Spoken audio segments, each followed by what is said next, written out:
Good afternoon. I'm Dan DeRose with 19 News, coming to you again from our digital desk. We want to talk about smart lanes. Now, this is a proposal, just a proposal at this point. It would be years in the making, but Northeast Ohio could get its first ever smart lane. There's actually only two other smart lanes in all of Ohio. There's one in Columbus on I-670 and then down in Cincinnati on I-275. I'm going to show you some pictures here of the smart lane in Columbus. Take a look at that sign, that billboard sign above the lanes. If you look at the left side, there's a red X. Now that's over what we know as the emergency shoulder. It's not actually a lane. There's room there. You blow a tire, you have a small accident, you can pull off to the left. But during congested times, what if you could open that lane to traffic? And the one thing I want you to notice is when that lane does open, and it's monitored by the traffic controllers down in Columbus that monitor all of the highways, notice that the speed changes, that goes from 65 to 55 when that lane pops open. Now there is a proposal to bring one to I-90. Let's give you some reference here. You're on the east side of Cleveland. You're heading into downtown. You can see up ahead, you can see Brown Stadium. From about East 55th around Dead Man's Curve and then up to the 77 interchange could be this special smart lane installed. It is just a proposal at this point. There would actually have to be some legislation changes talking about reducing a speed on a certain section of highway that actually needs a law to be passed. So a lot of work to be done, but we want to talk the basics. So let's welcome in Matt Bruning. He is with the Ohio Department of Transportation, ODOT. Matt, thanks for joining us. How are you today? I'm great, Dan. Thanks for the opportunity to talk to you about this. Yeah, just because this is something so new, this isn't anything any of our drivers have seen before, and we all know how everybody loves roundabouts. When all of a sudden, when you change something, everybody freaks out. And this is years in the making. What is the main idea behind this? Without getting too in the weeds, why this need for taking the emergency shoulder and turning it into a lane? Well, it's really kind of like supply and demand, right? So during most of the day, the highways are just fine. You've heard of rush hour, obviously, and that's because the supply of, the demand for the highway outstrips the supply of highway that's available. This just adds to that supply. So thinking of it as like just giving some additional temporary capacity to the traveling public is what we're doing here. And we could only do this in areas where there is already a wide shoulder available to us. This is not something where we're building additional asphalt and pavement into the situation. It's where we already have the footprint of the highway that's available to us to be able to do this. And so during those peak congestion hours where we have a lot of demand for the roadway, we can add a little more supply and open up that already available wide shoulder to alleviate some of that traffic congestion. Now, what's interesting about that wide shoulder, or that emergency lane there, once it turns green, you get the green arrow and that you can drive in there. There's not a lot of room between you and that cement barrier. What keeps people from getting too close to that wall, especially as now we're talking about making that left-hand quote-unquote turn around Dead Man's Curve?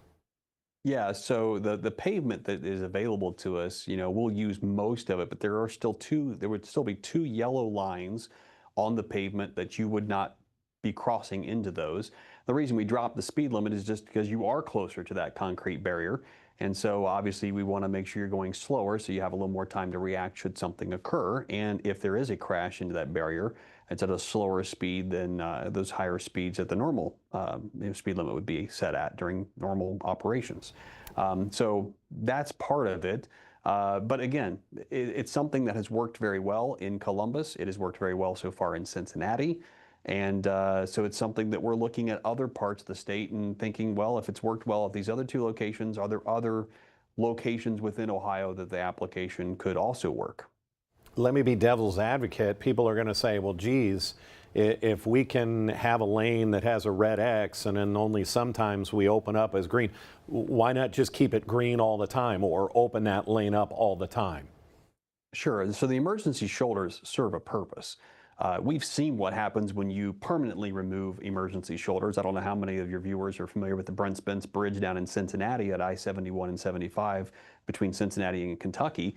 Back in the 80s, they removed the emergency shoulders to add a permanent lane of capacity to that bridge, and it is a constant bottleneck for traffic congestion. We see it a lot there. Yeah, adding that as a permanent fixture is not something we're looking to do. This is really being able to give us a temporary solution to a temporary problem. And that's really what we're, trying to accomplish here. The rest of the time, we do need it to be an emergency shoulder for someone who gets a flat tire or breaks down or runs out of gas or whatever may occur, a fender bender.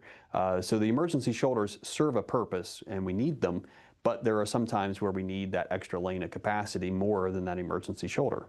I think that makes sense. Let's talk about cost effectiveness doing a smart lane as opposed to let's just, we all hate Dead Man's Curve here in Cleveland. Let's just widen it. Why is this a better option at this point?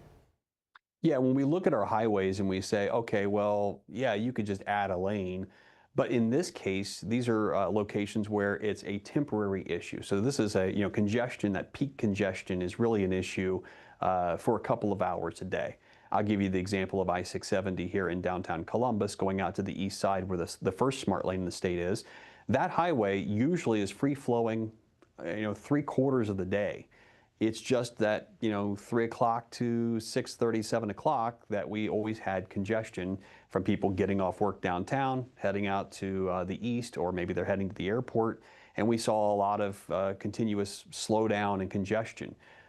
Since we've opened the smart lane in 2019, really haven't seen that. And, so again, it's a temporary solution to a temporary problem. If you were to build a permanent lane, you really wouldn't need it for 3/4 of the day, and the cost would be a lot higher than using the pavement that's already available to us. Excellent. Matt, I think you've covered it all. Anything we're missing on this topic that you want our viewers to know about? The last thing is just, when these smart lanes come around, it's very important you pay attention to the signage. When that lane is closed, it is an emergency shoulder. You can be ticketed for driving on the shoulder if the lane is closed. And again, the emergency shoulder serves a purpose. If there's a vehicle that's broken down in that shoulder, we want to make sure that they have a safe spot to stop.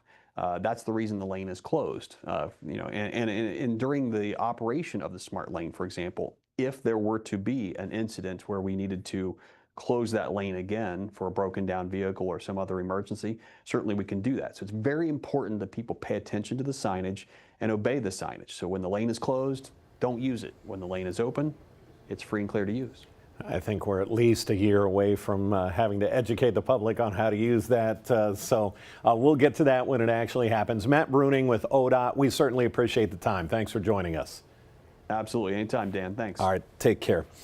Just wanted to give you the heads up as this is a proposal, just a proposal. This time, again, it would be a year, if not more, before this could actually be implemented, get the funding for it, get the law changed to be able to reduce the speed there, a variable speed. So we're a ways off, but when we heard about this change, and we all know how much we love Dead Man's Curve, that when it comes to something that could help us all in a traffic situation, congested situation, we thought we'd bring it to you. If we have any other breaking news, it'll be right here on our digital channel. We do have a sentencing coming up at 1 o'clock for one of the Kia boys who stole a Kia, caused an accident that took the life of a 21-year-old girl. He'll be sentenced today at 1 o'clock. You'll see that live here on our digital channels. Otherwise, look for our 3.5 hours of first alert weather and news starting at 3 o'clock on Channel 19. Until then, I'm Dan DeRose with 19 News.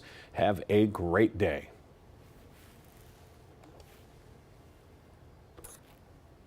All righty, Matt. Much appreciated, sir. We'll talk in the future. Sounds good, Dan. Appreciate the opportunity, my man. No problem. Take care. You too.